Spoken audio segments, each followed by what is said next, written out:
మోకాళ్లలో గుజ్జును పెంచి నొప్పిని తగ్గించి సర్జరీని దూరం చేసే ఫ్రీడమ్ వాక్. నమస్తే, నేను Keshav. Welcome to Suman TV. ఆంధ్రప్రదేశ్లో ఎవరు అధికారంలో రాబోతున్నారనేటువంటి చర్చ సర్వత్రా ఉత్కంఠ రేపుతోంది. ఇంకా కౌంటింగ్ 8 రోజుల సమయం మిగిలి ఉంది. ఈలోగానే అనేక పరిణామాలు రాజకీయంగా ఎవరు ఎటువైపు ఉంటారనేటువంటి చర్చలు జరుగుతున్నాయి. ముఖ్యంగా కూటమిలో ప్రధాన భాగస్వామిగా, కూటమి ఏర్పడడానికి ప్రధాన కారకుడిగా భావిస్తున్నటువంటి జనసేనాని పవన్ కళ్యాణ్ ఎటువైపు అడుగులు వేయబోతున్నారు, ఆయన కొత్త వ్యూహాలు ఏ విధంగా ఉండబోతున్నాయి అనేది కొంత ఆసక్తి రేకెత్తించేటువంటి అంశంగా మారింది. దీనికి కారణం, ఎన్నికల ఫలితాలు వచ్చిన వెంటనే జనసేన పార్టీలో చేరేందుకు కొందరు సుముఖంగా ఉన్నారంటూ ప్రచారం జోరుగా సాగడం. ఇందులో నిజమెంత, ఎవరెవరు వచ్చే అవకాశం ఉంది, ఈ అంశాలు విశ్లేషించేటువంటి ప్రయత్నం చేద్దాం. మనతో పాటు జనసేన పార్టీ అధికార ప్రతినిధి రజనీ గారు ఉన్నారు. రజనీ గారు, నమస్కారం. నమస్తే అండి. రజనీ గారు, ఏంటి కౌంటింగ్ పైన అందరిలోనూ ఒక అటెన్షన్, ఒక ఉత్కంఠ ఉంది. జనసేన పార్టీ అంచనా ఏంటి, కొత్తగా ఈ ప్రచారం ఏంటి? సార్, కౌంటింగ్ ట్రాన్స్పరెంట్ గా జరుగుతుంది. ఎలక్షన్ కూడా తలకాయలు తగ్గుతాయి అనుకున్నారు. స్థానిక ఎన్నికల కంటే బీభత్సంగా ఉన్నారు. అక్కడక్కడ చెదురుముదురు ఘటనలు తప్ప రాష్ట్రం అంతా ప్రశాంతంగా ఎలక్షన్ కంప్లీట్ అయిపోయిందండి. ఇకపోతే కౌంటింగ్ కూడా అదే రకంగా నిజాయితీగా, ట్రాన్స్పరెంట్ గా, ఏ గొడవలు అల్లర్లు లేకుండా కేంద్ర బలగాల సమక్షంలో గెలిచిన తర్వాత కూడా ఒక 10 రోజులు 15 రోజుల వరకు కూడా కేంద్ర బలగాల అండర్ కంట్రోల్లోనే రాష్ట్రం ఉంటుంది. తేడా పడితే రాష్ట్ర గవర్నర్ పరిపాలన, లేకపోతే రాష్ట్రపతి పరిపాలన విధించబోతారు. ఎందుకంటే ఆలు లేదు సూలు లేదు, కొడుకు పేరు సోమలింగం అన్నట్టుగా ఇప్పుడు మేం చెప్పినా మీకు అర్థం కాదు. కానీ అసలు అవతల వ్యక్తి మాత్రం ప్రమాణ స్వీకారానికి భూమి పూజ చేస్తున్నాడు. వైజాగ్ లో హోటల్ అన్ని హౌస్ఫుల్ అయిపోతున్నాయి.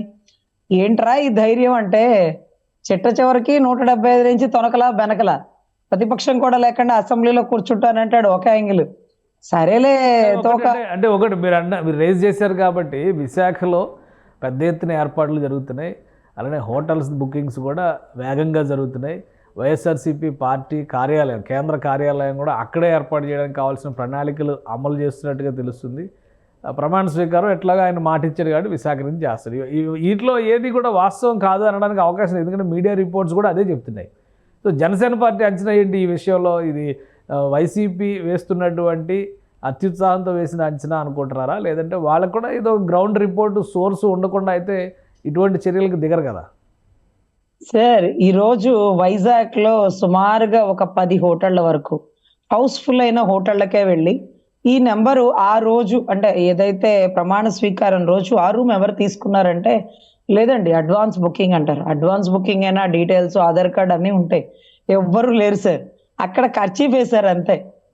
ప్రతి చోట హౌస్ఫుల్. ఒక థియేటర్ గేట్ బయట హౌస్ఫుల్ అని రాసిందంటే, అరే నిజంగానే హౌస్ఫుల్ కదా, ఎంత బాగుంటే హౌస్ఫుల్ అవుతుంది కదా అనుకుని లోపలికి వెళ్ళి తొంగి చూద్దాం అనుకునేవాడు ఒక్కడని ఉంటాడేమో. సో కౌంటింగ్ ఏజెంట్లు రావట్లేదంటే సార్ వైసీపీకి, మీకు అర్థమవుతుందా? పేమెంట్లు రావట్లేదని పిఠాపురంలో ధర్నాలు, గొడవలు చేశారు. వంగాగీత గారికి పంచమని జగన్మోహన్ రెడ్డి గారు చాలా డబ్బులు ఇచ్చారు, కానీ వంగాగీత గారు పంచేయట్లేదు, తొక్కేస్తున్నారు అంటూ పిఠాపురంలోనే పోలీస్ స్టేషన్ గేట్ల బయట బైఠాయించిన తరుణాలు మేము చూసాం. ఇదెక్కడ గొడవరా బాబు, పంచడమే ఒక పెద్ద క్రైమ్ అనుకుంటే, మా వీధికి పంచలేదు, మా పల్లెకి రాలేదు, కూటమిలో వాళ్ళ డబ్బులకి మీరేమి ఇస్తారు, కూటమిలో వాళ్ళకి మేము వేయట్లేదు, మీకే వేస్తామని చెప్పినా ఇవ్వట్లేదు అంటూ పాప పెద్దవాళ్ళు, వృద్ధులు స్టేషన్ గేట్ బయట ధర్నా చేశారు. ఇంకా నేను కంప్లైంట్ ఇచ్చేద్దరు వంగా గీత గారి మీద. సరే అటుపోతే ఇటుపోతే ఆవిడ కూడా ఎవరో వచ్చి నాకు చెప్తున్నారు, సైకిల్ అదేంటది ఫ్యాన్కి కాదు, అదేంటది గ్లాస్కి ఓటేయండి అని. వాళ్ళెవరో చెప్తే ఇవిడ మీడియా ముందు చెప్తుందా? నిరంతరం గ్లాస్ నే కలవరిస్తుంది. కొణదల వారికి కృతజ్ఞురాలు. అటువంటిది పవన్ కళ్యాణ్ గారికి విరుద్ధంగా ఎందుకు వెళ్తుంది అంటే, అక్కడ తప్పించుకునే అవకాశం లేక పవన్ కళ్యాణ్ గారు గెలిచాక ఒక నమస్కారం పెట్టి పార్టీలోకి వచ్చేస్తుంది అనే వార్తా కథనాలు అయితే వచ్చినాయండి. గతంలో వైసీపీ వాళ్ళు పార్టీలోకి వచ్చినప్పుడు కూడా వాళ్ళు ఇదే చెప్పారు, ఆవిడ రావడానికి మొహమాట పడుతుందండి, మీరు ఒక్క మాల అడగండి వచ్చేస్తుంది అంటే, అన్నయ్య అడగనే అడిగారు. వంగా గీత గారు, మీరు మాకు సుపరిచితులు, కొణదల వారికి కృతజ్ఞులు, మీరు ఎప్పటికీ మీరు రావాలనుకుంటే మనస్ఫూర్తిగా పార్టీ మీకు స్వాగతం పలుకుతుంది, మీరు రావాలని కోరుకుంటుంది అనే ఒక స్టేట్మెంట్ కూడా ఇవ్వడం జరిగింది.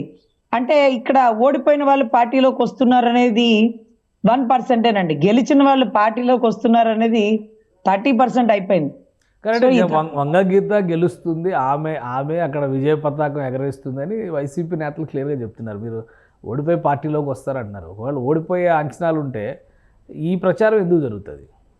సార్ ఓడిపోదా గెలుస్తుందా అంటే 175 చోట్ల గెలుస్తామంటారు. ఎవరైనా ఎగ్జామ్ రాయక ముందు 60 వచ్చింది, 70 వచ్చింది, మెరిట్ వచ్చింది అంటాడు. కానీ 100కి 100 వచ్చిందంటే ఒకటి పేపర్ లీక్ అయినా అవ్వాలి, లేకపోతే వాడు పిచ్చోడైనా అవ్వాలి. ఎందుకు ఈ రెండింటిలో ఒకటి జరగాలి. మెరిట్ స్టూడెంట్స్ ఉంటారు కదా, ఖచ్చితంగా ఏం మెరిట్ అది ఏం క్వశ్చన్ ఇచ్చినా 100కి 100 అనేంత వీరుణ్ణి టాపర్ని ఎదురు చూడలేదండి. అదే రకంగా స్టేట్ ఫస్ట్ వచ్చిన వాడు లేకపోతే ఇంకో దగ్గరకు వచ్చినా కూడా అంత పర్సంటేజ్ మేము చూడాల. అసలు ఏ రాష్ట్ర అసెంబ్లీలో ప్రతిపక్షం లేకుండా అసెంబ్లీ జరిగిందో మీరు చెప్పండి. మచ్చుకి పిచ్చి పట్టినట్టు ఈరోజు 3 రాజధానులు అంటేనే సగం పిచ్చి అనుకున్నాం. తుక్లక్ పరిపాలనలా ఇక్కడి నుంచి అక్కడికంటేనే మాకు అర్థం కాలేదు. ఇది పోతే 175 అండి. ఇకపోతే ముఖ్య సమాచారం ఏంటంటే అన్న చెప్పింది వ్యూహం నాకు వదిలేయండి. సీఎం పదవి అనే పదాన్ని కూడా ఏమో చేయాల్సి వస్తే చేస్తావేమో అని అన్నారు. కానీ ఎక్కడ సీఎం కాను అనే స్టేట్మెంట్ మీరు ఇవ్వలేదు కేశవ్ గారు, గమనించారా? సీఎం నేను అవ్వను అని అనలేదు. ఇంకా చాయిస్ ఉందంటారా మరి? కూటమికి ఒప్పుకున్న తర్వాత 144 సీట్లు తెలుగుదేశం పార్టీ పోటీ చేసిన తర్వాత ఇంకా ఛాన్స్ ఉందా సీఎం అనేటువంటి ఆప్షన్? లేదా 2029 గురించి మాట్లాడుతున్నారు మీరు? లేదు సార్, చెప్పలేము. ఆకాశం అదేంటిది గుర్రం కూడా ఎగరవచ్చును అన్నట్టుగా ఈరోజు పరిస్థితి ఎలా వచ్చిందంటే సార్, నా వ్యూహం నాకు వదిలేయండి అన్నాక నాకు గెలిచిన ఒక్క రాపాకను కూడా తీసుకెళ్ళిపోయావు కదా జగన్మోహన్ రెడ్డి, గుర్తుపెట్టుకుంటానన్న ప్రతిసారి 21 సీట్ల వాడు అదపాతాడానికి తొక్కేది నేనే జగన్ నిన్ను అంటే కూడా ఎవరికి అర్థం కాల. వైసీపీలో గెలిచిన వాళ్ళు, గెలుస్తాం అనుకున్న వాళ్ళు కూడా పార్టీలోకి వస్తానన్న మూమెంట్లో అన్న రానివ్వలేదండి. వద్దు అక్కడే ఉండండి, ఇక్కడ సీట్ల ఇబ్బంది ఉండొచ్చు, ఇంకోటి ఉండొచ్చు, whatever it may be. గెలిచాక వద్దురు గాని అన్నారా, లేకపోతే గెలిచాకే ఆయన్ని అడగాలనుకున్నారో ఐ డోంట్ నో. కానీ 21 కాదండి అసెంబ్లీలో అడుగు పెట్టేది, అంతకు మించి బలమైన స్థానాల్లో బలమైన నెంబర్తో అసెంబ్లీలో ముద్ర వేస్తున్నాం అంటే 21 బలమైనది కాదే. మరి ఏంటి ఆ పదాన్ని వాడారంటే అదే వ్యూహం అండి. అదే 21 గెలుస్తారనేటువంటి మాట నాగబాబు గారు చెప్పారు. ఆల్రెడీ జనసేన శ్రేణులు కూడా చాలా వరకు ధీమా వ్యక్తం చేస్తుంది. అంటే 21 కంటే ఎక్కువ ఏంటి దాని అర్థం ఏంటి? ఏం విశ్లేషిస్తారు మీరు పార్టీలో ఉన్న నాయకురాలు? 100కి 120 మార్కులు వచ్చినాయి అంటే జనాలకు కూడా అర్థం కాదు. 21 కదా పోటీ చేసింది, 21 అడుగు పెట్టకుండా అంతకు మించి ఎట్లాగా, 21కి 21 ఎట్లాగా అనుకుంటారేమో. 21 తర్వాత వైసీపీలో గెలిచిన వాళ్ళు కూడా పార్టీలో కలవబోతున్నారు. సుమారుగా ఒక 20-30 మంది అయితే మనం కూడా ఏమి తగ్గవండి. మనం అందరం ఎంచుకున్న లెక్క నెంబర్ మన మనోభావాలు దెబ్బ తినకుండా, మన వ్యూహం పక్కకి పోకుండా 40-50 తగ్గకుండా అసెంబ్లీలో జనసేన అని బలమైన ముద్ర వేయబోతున్నాడు. దాంట్లో ఎటువంటి సందేహం లేదండి. ఎట్లా అంటే పార్టీ మారుతారా, లేదంటే అక్కడి నుంచి కొనుక్కుంటారా ఎమ్మెల్యేలని? ఈ హార్స్ ట్రేడింగ్ ఇట్లాంటి వాటి అన్నిటికీ కూడా మరి పవన్ కళ్యాణ్ గారు వ్యతిరేకం. మీరు చెప్తున్న రీజన్ ఎలా ఉందంటే, సరే మీరు అన్నట్టుగా 21 గెలిచారనుకోండి, ఇంకొక 20-30 ఎలా యాడ్ అవుతాయి? ఏ విధంగా యాడ్ అవుతాయి? ఏ విధంగా అంటే రాపాక ఎలా వెళ్ళిపోయాడు? రాపాకని వాళ్ళు కొన్నారు కదా, మీరు అనుకున్న శ్రేణిలో రాపాకని కొన్నట్టేనా? సో మాకు కొనడానికి డబ్బు లేదు, పోటీ చేయడానికి అవకాశం లేదు. మాకు ఇటువంటి పరిస్థితుల్లో అభిమానంతో టీడీపీలోకి పోలేక, వైసీపీలో ఉండే అవకాశం లేక బలమైన జనసేన, చూసారా ఈ పదాన్ని, ఒక్క అభ్యర్థి కూడా లేకుండా దశాబ్ద కాలం నుంచి పార్టీ నడుపుకొస్తున్న నా అన్న ఈరోజు బలమైన బాలశౌరి గారు వచ్చారన్నా, లేకపోతే వంశీకృష్ణ యాదవ్ గారు వచ్చారన్నా, లేకపోతే టీడీపీ వాళ్ళు కూడా వచ్చారన్నా మా పార్టీ బలమైందా కాదా కేశవ్ గారు? ఇండైరెక్ట్ గా. సో వాళ్ళు ఇలాంటివి పవన్ కళ్యాణ్ గారు ఎంకరేజ్ చేయరు. పార్టీలు మారడాలు, అటు నుంచి ఇటు నుంచి అటు జంప్ చేయడాలు, సో ఇటువంటి అభిప్రాయం ఉంది. సో విలువలు కలిగిన రాజకీయం అనేటువంటి మాట చెప్పే పవన్ కళ్యాణ్ గారు ఈసారి ఎలక్షన్స్లో డబ్బు పంచాలి అనేటువంటి విషయంలో కొన్ని రిలాక్సేషన్స్ ఇచ్చారు అన్నారు. ఇప్పుడు అభ్యర్థులు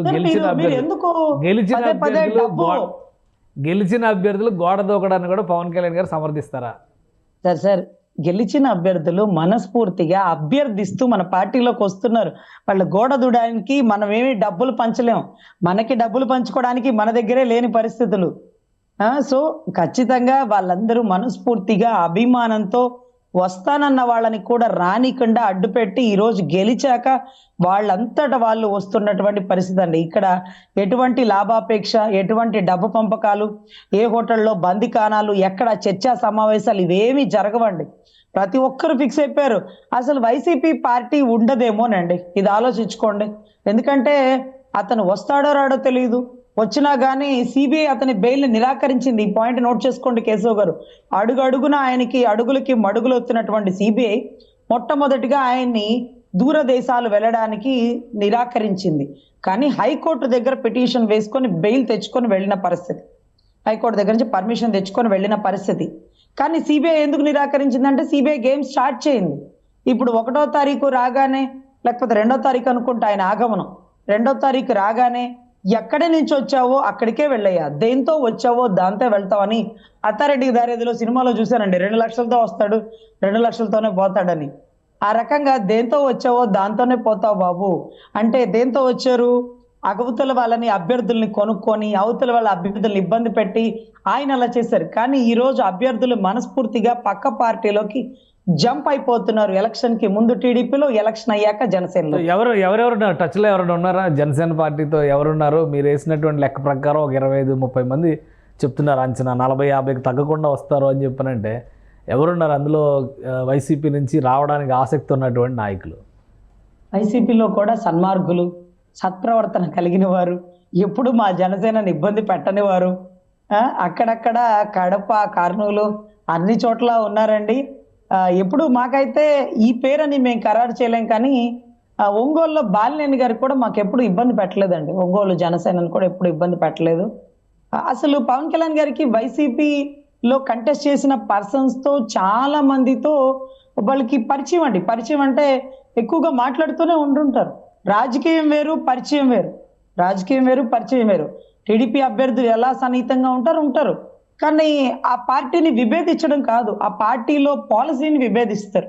ఆ పార్టీలో అభ్యర్థుల్ని ఖండించారు. అసలు జగన్ని కూడా నువ్వెందుకు జగన్ అక్రమ ఆస్తులకు చేసావు, నువ్వెందుకు జగన్ చిన్నాయన్ని చంపావు, నువ్వెందుకు జగన్ చెల్లిని కొట్టావు, నువ్వెందుకు జగన్ రాష్ట్రాన్ని రావణ కష్టం చేస్తున్నావు అని అడుగుతాడే. కానీ ప్రత్యేకించి కుటుంబ సభ్యుల్ని కానీ వ్యక్తిగత విషయాల్లో కానీ ఎప్పుడు పోడండి. ఆయనలాగా పెళ్ళాలని, ఆయనలాగా తప్పుడు భాష అనేది ఎప్పుడు రాదు. సో ఒకటి ఇప్పుడు అంటే ఎవరు ఉన్నారు అంటే మీరు ఒక పేరు చెప్పారు, బాలినేని శ్రీనివాసరెడ్డి గారు ఏమైనా టచ్లో ఉన్నారా? ఎందుకంటే చాలాసార్లు పవన్ కళ్యాణ్ గారు కూడా ఆయన అంటే మాకు చాలా గౌరవం అని వేదికలపైనే చెప్పిన సందర్భం ఉంది. పార్టీ అంటే ఎలక్షన్స్కి ముందర కూడా ఆయన ఏదో అసంతృప్తితో ఉన్నారు, వైసీపీని వేడతారని ప్రచారం జరిగినప్పుడు కూడా ఆయన పేరు గట్టిగా వినిపించింది. సో బాలినేని గారి ఆధ్వర్యంలో ఇంకా ఎవరైనా వచ్చే అవకాశం ఉందా? ఎందుకు జనసేన నాయకులు ఎలా చెప్తున్నారు? జనసేన నాయకులు ఎలా చెప్పండి.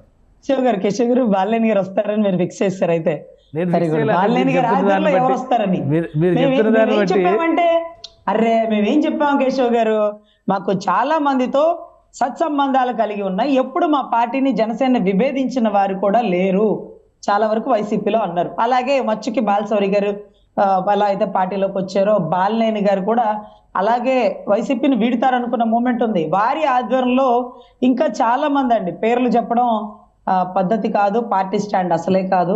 సో ఎనీవే అసెంబ్లీలో బలమైన ముద్ర వేయబోతుంది. ఇదే పవనన్న వ్యూహం. జనసైనాని ఏదో ముఖ్యంగా జన సైనికులు ఊపిరి పీల్చుకోండి మాహిష్మతి అనే పరిస్థితిలో ఉన్నామండి. 21 అనగానే చాలా మంది కన్నీటి పర్యంతం అయ్యారు. కానీ అదే వ్యూహం అంటే ఏంటా వ్యూహం అనుకున్నామండి. ఈరోజు అన్ని పార్టీలు పద్మవ్యూహంలో పడిపోయినాయండి. నిజంగానే మీరు చెప్పిన లెక్క కనుక కరెక్ట్ అయితే అక్కడ వైసీపీ ఇబ్బంది పడడమే కాదు, ఇటు కూటమిలో పెద్దని అనుకుంటున్న తెలుగుదేశం కూడా ఒక ప్రధాన పక్షంలాగా మీరు నిలబడే పరిస్థితి వస్తుంది. సో కూటమిలో ఈ తరహా అడ్జస్ట్మెంట్కి అంటే అటు నుంచి వచ్చే వాళ్ళకి ఆహ్వానాలు పలకడానికి కూటమిలో అంగీకారం ఉంటుందా? సార్ కూటమికి చాలా మంది వచ్చారు, అంతకుముందు జనసేనకి చాలా మంది వచ్చారు. ఎవరు ఇప్పుడు బాలశౌరి గారు వస్తుంటే మీరు రానివ్వకండి అని అడిగే అవకాశం, అధికారం టీడీపీకి ఉండదండి. అదే టీడీపీలో లావు శ్రీకృష్ణదేవరాయలు తెచ్చుకుంటే వద్దు అనే అవకాశం జనసేనానికి ఉండదండి. కొన్ని ప్రత్యేకమైన అవసరాల్లో కూటమి తప్ప ఇండివిజువల్ పార్టీ స్టాండ్ ఉందండి. పార్టీ ఏమీ కలిసిపోలా, పార్టీ విలీనం అవ్వలా. ఏ పార్టీ స్టాండ్ ఆ పార్టీకే ఉంది. ముగ్గురు కలిసి ప్రయాణం చేస్తున్నారు. ఎవరి ఆదర్శాలు నచ్చి వచ్చే వాళ్ళు వారితో వస్తారు. వారిని రానివ్వకండి, వీరిని ఎంకరేజ్ చేయకండి అనే అధికారం ఎవరికీ లేదండి. ఇక్కడ పార్టీ స్టాండ్ 2 పార్టీలు కలిసి వెళ్తున్నాయి, విలీనం అయిపోలా. విలీనం అయితే వైఎస్ఆర్ కాంగ్రెస్ పార్టీలో కలిసిపోయింది చూడండి. అలా విలీనం అయిపోతే వైఎస్ఆర్ స్టాండ్ ఏ ఉండదండి. సో ఇక్కడ ఎవరెవరు వస్తున్నారు అనే దానికంటే బలంగా జనసేన పుంజుకుంటుంది, బలమైన ముద్ర అసెంబ్లీలో వేయబోతుంది అనేది ఖరారైపోయిందండి. ఇదే పవన్ అన్న వ్యూహం. ఖచ్చితంగా కౌంటింగ్ లో కూడా ధైర్యంగా ప్రతి ఒక్క జన సైనికుడు, తెలుగు మహిళ, తెలుగు యువత అందరూ నిలబడి పనిచేయండి. కూటమి గెలుపు తథ్యం. పాపం వైసీపీ వాళ్ళని కూడా పెద్దగా ఇబ్బంది పెట్టకండి. ఎక్కడికి పోతారు, ఇవాళ కాకపోతే రేపైనా మన గూటికి చేరే పక్షులే అని మనస్ఫూర్తిగా ఆశిద్దాం. మా అన్నదైతే విశాలమైన హృదయం కేశవ్ గారు, ఎవరు వచ్చినా సరే స్వాగతిస్తాను అంటూ గత మీటింగ్ లో కూడా చెప్పారు, మీకు బహుశా గుర్తుందో లేదో. సో అక్కడ సహృదయంతో ఆదరిస్తారు, వారికి తగ్గ గౌరవాన్ని కల్పిస్తారు. అదే రకంగా కూటమి ప్రతిపక్ష పార్టీ అయిన టీడీపీకి ఎప్పుడు మచ్చరానివ్వరు, ఎప్పుడు వారి ప్రాతినిధ్యాన్ని తగ్గనివ్వరు. వారు ఎప్పుడు ముఖ్యమంత్రి స్థాయిలో ఉండాలి. అవకాశం అందుబాటులో వస్తే మా అన్న కూడా జెండా ఎగరవేస్తాడేమోనని మేమందరం మనస్ఫూర్తిగా ఎదురు చూస్తున్నాం. అంటే ఈ మార్పులకి కేంద్రంలో ఉన్న పెద్దలు కానీ బీజేపీ నుంచి కానీ అబ్జెక్షన్స్ రావంటారా? ఎందుకంటే ఆ పార్టీ కూడా కీలకమైన భాగస్వామి కదా ఇక్కడ ఉన్న వరకు ఆంధ్రప్రదేశ్లో జరుగుతున్నటువంటి రాజకీయాల విషయంలో కానీ, అలానే వైసీపీతో ఉన్నటువంటి సంబంధాల రీత్యా కానీ వైసీపీ నుంచి సగానికి సగం మీరు చెప్పినటువంటి లెక్క ప్రకారం చూస్తే ఒకవేళ కూటమి అధికారంలోకి వచ్చినటువంటి వైసీపీకి 50 సీట్లు 60 సీట్లు అన్నారు. మీరే ఒక 25-30 మందిని లాగేస్తున్నారంటే సగానికి సగం చీలిపోయే పరిస్థితి. అటువంటి వాతావరణం వస్తుందా? సార్ ఎంపీలు వస్తుంది, ఇంకా దారుణంగా వస్తుందిలేండి. అయితే మీరు అన్నట్టుగా బీజేపీకి కూడా చేరుతారండి. ఇప్పుడు ఎంపీ అవినాష్ రెడ్డి గారు లాంటి వారు అప్పుడప్పుడు స్టేట్మెంట్లు ఇచ్చేస్తుంటారు, బీజేపీలోకి వెళ్తే మేము సెక్యూర్ అని. సుజనా చౌదరి గారు, సీఎం రమేష్ గారు టీడీపీ బలమైన టీడీపీని వదిలి బీజేపీకి ఎందుకు వెళ్ళిపోయారు, జాతీయ పార్టీలోకి వెళ్ళాలి అనే ఒక తాపత్రయంతో. అలాంటి ఎంపీలు కూడా ఉంటారండి. అక్కడక్కడ వైసీపీలో ఉండే ఎంపీలు ఎవరు ఉంటారో వాళ్ళు కూడా బీజేపీలోకి వెళ్తారు. అలా వారు బీజేపీలోకి వెళ్ళబట్టి బీజేపీ ఓట్ బ్యాంకింగ్ పెరగబట్టి మళ్ళీ సెంట్రల్లో బీజేపీ స్టేట్లో ఏదైతే నారా చంద్రబాబు నాయుడు గారి ఆధ్వర్యంలో నడుస్తుందండి. ఎనీవే ఒక్కటి విషయం కేశవ్ గారు, ఆఖరి 2 సంవత్సరాలైనా 1 సంవత్సరమైనా పవన్ అన్న సీఎం అయితే దాని ప్రభావం నెక్స్ట్ ఎలక్షన్స్ మీద పడుతుందండి. 100% దాని ఎఫెక్ట్స్ తో ఈ 5 ఏళ్ళు కాదండి, నెక్స్ట్ 2029 కూడా కూటమి గెలుపు తథ్యం. ఎందుకంటే ఆయన చేసిన త్యాగం కానీ, ఆయన కూటమిని కలిపే నేపథ్యం కానీ చెప్పకనే చెబుతున్నట్టుగా హరిరామ్ జోగయ్య గారు చెప్పినట్టుగా, ముద్రగడ్డ పద్మనాభం గారు చెప్పినట్టుగా పవర్ షేరింగ్ ఆప్షన్ ని తెరపైకి తీసుకొస్తున్నారు. చివరి 2 సంవత్సరాలైనా పవన్ కళ్యాణ్కి ఇవ్వాలి అనేటువంటి ప్రతిపాదన. పై ఎలక్షన్స్ కి సార్, నెక్స్ట్ ఎలక్షన్స్ కి ఆయు అవ్వాలి అంటే మీకు ప్రాధాన్యత ఇచ్చాము, మీ నాయకుడు కూడా ఇచ్చాము అంటే మాకు కూడా అదొక సంతోషం. మేము కష్టపడి పనిచేసి జెండా జనసేన పార్టీలో ఇదే అభిమతం, ఇదే ఆలోచన ఉందా? జనసేన పార్టీ నాయకత్వం కూడా ఈ దిశగా ఆలోచిస్తుందా, లేదంటే కొంతమంది నాయకులు కొంతమంది క్యాడర్ ఇలా ఉంటే బాగుంటుందని అభిప్రాయపడుతున్నారా? సార్ ప్రతి ఒక్కరం ఇదే ఆలోచిస్తున్నాం. కానీ అన్న ఆశ మీదకి, అన్న ఆశయం మీదకి, అన్న ఆలోచనకి కట్టుబడి 2 అడుగులు వెనక్కి తగ్గుతున్నామండి, అంతకు మించి ఏమీ లేదు. దీంట్లో ఆయన పవర్ షేరింగ్ లో ఉంటే నిజంగా కూటమి ఇంకా కూడా బలపడుతుంది. జనసేన టీడీపీ కలిసి ప్రయాణం చేయడానికి ఇంకా బలోపేతం వేసిన వాళ్ళు అవుతారండి. సో ఖచ్చితంగా ఇప్పుడైతే కేంద్ర స్థాయిలో మంత్రి హోదాలో ఉంటారని మేమందరం నమ్ముతున్నాం. లాస్ట్ 1 year or 2 years 100% ఆయన ప్రమాణ స్వీకారం చేస్తారనే నమ్మకం మాకైతే మనస్ఫూర్తిగా ఉందండి. రైట్, థ్యాంక్ యూ రజనీ గారు, మీ అభిప్రాయాలు తెలియజేసినందుకు. ఇది ఆంధ్రప్రదేశ్లో కౌంటింగ్ తర్వాత అనూహ్యమైన పరిణామాలు జరగబోతున్నాయని జనసేన నాయకులు చెబుతున్నారు. ముఖ్యంగా జనసేన పోటీ చేసినటువంటి 21 నియోజకవర్గాల్లో గెలవడమే కాకుండా కలిసి వచ్చేటువంటి నాయకులు, వైసీపీ అధినాయకత్వం మీద అసంతృప్తితో ఖచ్చితంగా బయటకు వచ్చే నాయకులు తమతో సంప్రదింపులు జరుపుతున్నారని రజనీ చెప్తున్నారు. ఇదే జరిగితే కనీసం 25 నుంచి 30 మంది మద్దతు జనసేనకు లభించే అవకాశం ఉందంటున్నారు. అంటే రాబోయేటువంటి రోజుల్లో పవర్ షేరింగ్ ఆప్షన్ తీసుకోవడం ద్వారా కూటమిని మరింత బలోపేతం చేయాలని జనసేన నాయకులు ఆకాంక్షిస్తున్నట్టుగా చెప్తున్నారు. ఇది స్పెషల్ డిస్కషన్, కీప్ వాచింగ్.